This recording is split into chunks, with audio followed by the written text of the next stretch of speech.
and thank you very much for joining us for this one of the evening's sessions at the forum.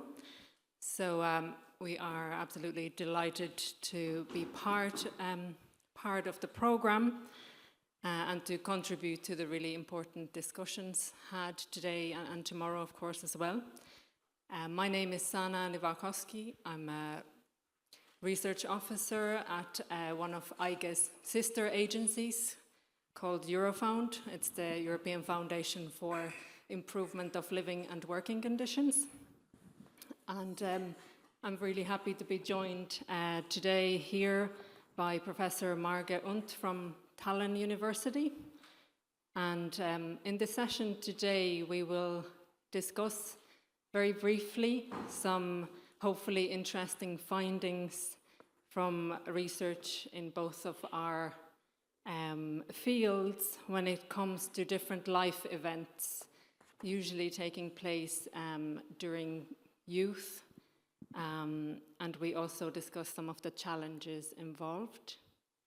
And of course, as we are at the Gender Equality Forum, we'll highlight some interesting gender patterns and differences that we find in our research in this field.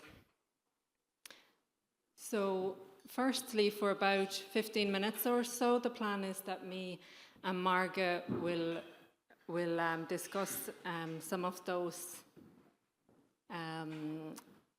findings from our research in this area, and then hopefully we'll have a few minutes at the end where we could have a discussion on the topic. So we really look forward to hearing some comments or questions that you might have at the end.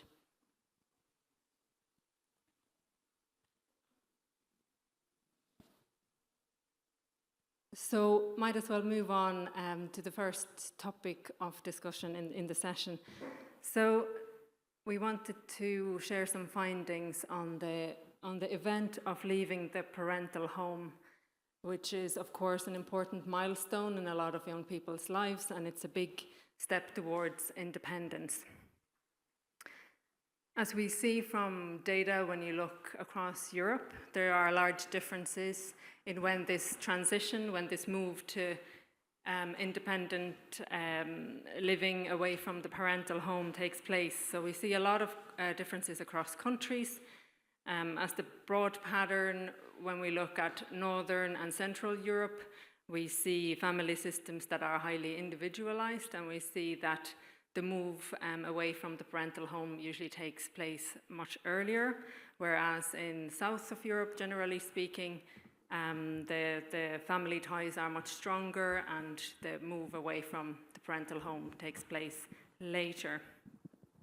And we also see gender differences in when this transition takes place, where women, usually young women, move out of the parental home earlier than their male counterparts. And of course, if that transition happens later than the young individuals would like, so if people feel stuck in the situation, they feel they are living in the parental home for longer than they'd like. It can be a very problematic situation, of course, and it can impact on the individual's education choices, career choices, their labour market participation, their feeling of independence, family formation, fertility, their financial situation, and well-being more generally as well. So in that area, Eurofound carried out a survey across Europe last year, where and a lot of some of the findings that I'll highlight are published in this publication that came out this year. A lot of it draws from those data that I'm mentioning. So in that survey that we carried out last year, we asked the people under the age of 35 about a lot of life events and outcomes, including things to do with work and education. So, for example, whether people would like to or plan to change jobs, enroll in education, whether they'd like to move out of the parental home, whether they'd like to have children, and so on. And importantly, we asked the young people whether they would like to do these things if the circumstances allowed them to, and whether they are actually planning to do these things, taking into account their actual current circumstances. And asking these two questions about the wishes and the actual plans then allowed us to look at the mismatches between these two things. And if we see people having large gaps between what they'd like to do and what they actually plan to do, we might be able to identify the challenges and the barriers that people are facing when they're making life choices. So just to highlight, one of the findings is that among the young people who are living in the parental home, 45% would like to move out within the next year, and this proportion is higher among women than it is among men. And the problem is that 38%, for example, of the women who would like to move out of the parental home are not able to translate their wishes into actual plans. And 32% of men in the same situation are not translating their wishes into actual plans. Another pattern that we see in the data is that people in their early 30s who live with their parents, the vast majority of them are employed, so 73%. And this perhaps is an indicator that really crystallizes the severity of the housing crisis facing Europe at the moment, and where younger cohorts are especially affected. So maybe in relation to that, Marga, I know you've done research a lot on younger people's situation. So considering the evidence that we found at Eurofound of young people, if you like, being stuck living with parents for longer than they'd like to, is there any evidence or explanations from your research that might help explain things, for example, when it comes to the financial struggles that people face? Thank you, Sanna. It's lovely to join you, Sanna, here, and thank you, EIGE, for this wonderful Gender Equality Forum event. I will draw in my reflection from the book, what we published with colleagues. I think this financial independence is really crucial to become independent, isn't it? And where it can come from. It can come from different sources. Like one very obvious one is from job, from labor market, but it can also come from parental support, and it can, and then it's the question, can we call it financial independence or not? And it can come also from the state.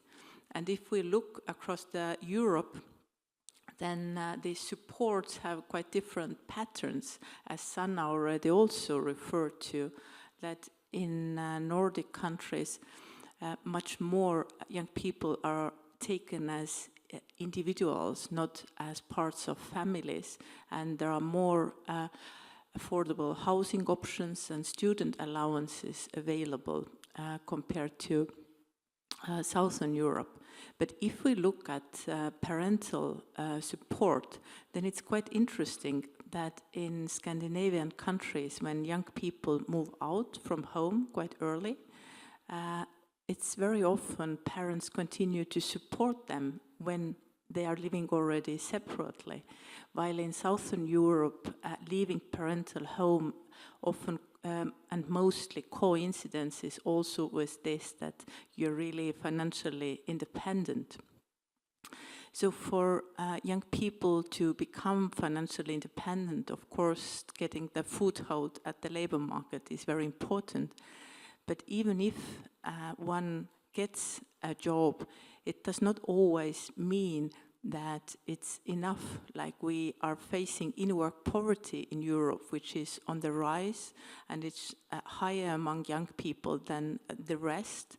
So it's 1 out of 10 young people are struggling with this, that although they work, their household income is still below the poverty line, and it's there is a huge variation between countries. It's 1 out of 3 increase, for instance.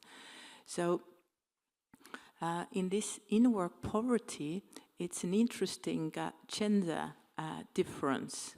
What do you think? Who is in higher risk of in-work poverty, men or women? Actually, men. And women are, because this in-work poverty, it looks at the poverty risk at household level. So among these working females, they are buffered by the household income of other household members. But if we ask from the same woman, about subjective poverty, how they feel they can make their ends meet, then interestingly is opposite. So young females who are working much more often experience subjective poverty. And what does it mean? It means that it raises the questions, can we look at the poverty at the household level? Can we treat households as homogeneous units?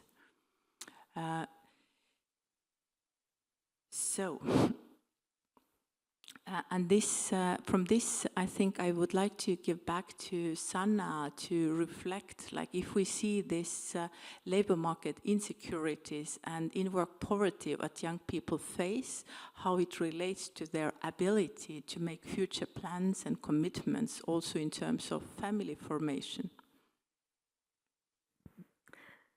Yes, thank you.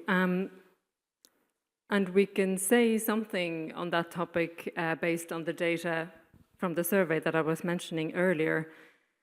And we asked a lot of questions when it comes to formation of households and families. And maybe just to highlight one of the findings in the data is when we asked young people about their wishes and their plans of having a child. Might be their first or it might be a subsequent child. And 1 in 3 of the respondents said that they would like to, which was 33% among women and 30% among men. But then overall, 1/3 of these people with the wish to have a child didn't have a plan to do so over the next 3 years. And this was 27% among women and 37% among the men responding.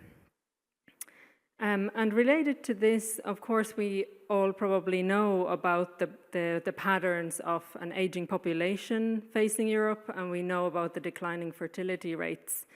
And there is important discussion and research going on, and hopefully continuing into the future, about the drivers of both voluntary and involuntary infertility facing people. So, for example, we know that perhaps some people choose not to have any or not to have more children, for example, for concerns that they have about the state of the environment or the climate crisis. And for others, we know that people would perhaps like to have children or more children, but they feel like for financial reasons it would be too difficult to support a family. So maybe returning back to you, Marge, on that topic, do you have any insights in the area surrounding that? So how big of an issue are the financial concerns, maybe job market insecurity when it comes to the younger cohorts? Yes, indeed, we were talking about job insecurity, but maybe I even bring out with this short time we have left, what I see very crucial is the housing inequality what we face, and that this is increasing in Europe. I make a concrete example of Estonia, where I come from, but it's not unique to Estonia. Like 10 years ago, if you would earn average salary in Estonia, you could buy 1 square meter and you were left over some money. But nowadays, 10 years later, it's not enough from your average salary to buy even 1 square meter of real estate. So it means that real estate prices have increased so much quicker than the salaries, which really put young people in a very under pressure. So what to do? I think at European level, these initiatives of platform labor, also minimum wage directive, these are very, very crucial. And I would have also insights what we have tested with our research. But just to conclude, I think I would like to rather say that despite of those constraints, the agency always matters. So it's so great to see that EIGE has invited so many young people here. So I think also for you to think what kind of future you would like to have, where you would like to be in 5 years' time. And maybe you look around also at this event here and you see some people for whom your desired position at the labor market or some other things are actually reality nowadays, but you aim in your future, they are already working in these positions. Like try to make contacts with people, talk to people, to take the shadow day, really to find out, and even if you find out that the price these people paid to reach the position they are, you get to know more about yourself. So I really also encourage you to be active in this respect. And now I kind of rather than continuing with our chill and chat here, I would like to give also for you the opportunity to reflect back or ask or comment.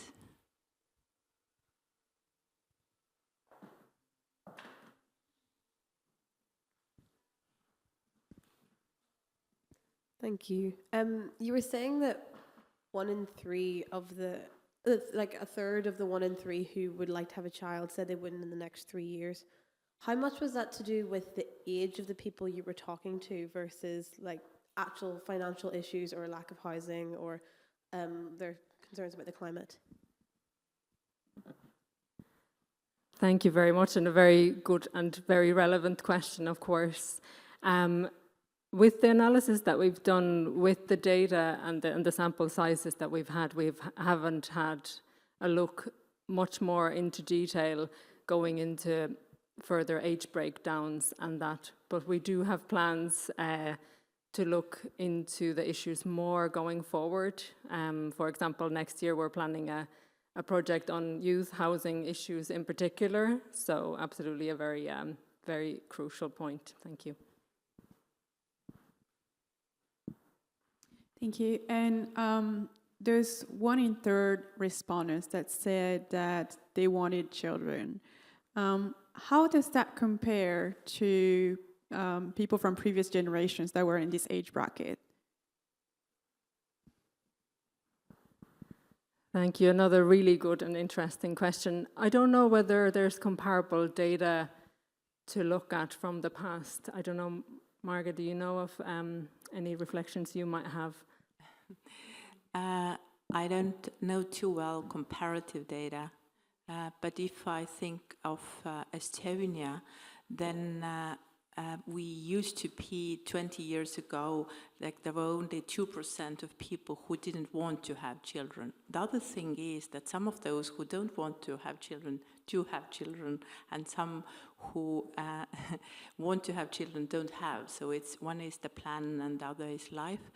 But this is increasing very tremendously because it was already higher in Germany at that time. I think it was like 8% or something, and then now it's higher and higher also.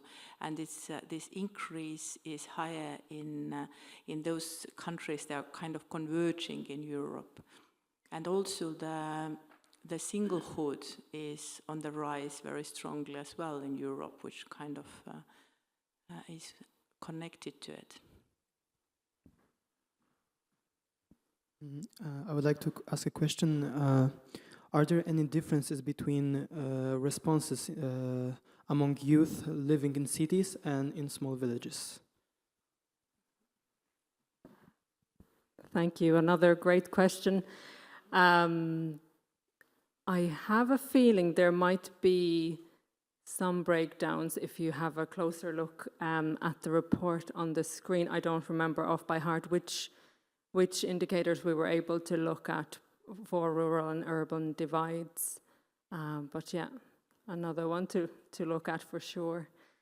I think now, in the interest of time and next sessions as well, we'd just like to say a big thank you for coming along, and a big thank you to Marga for joining me, and a huge thank you to Aiga for organising the event and for letting us to host this session in the evening.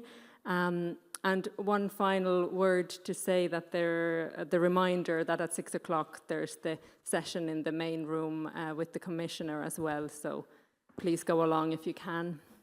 Thank you.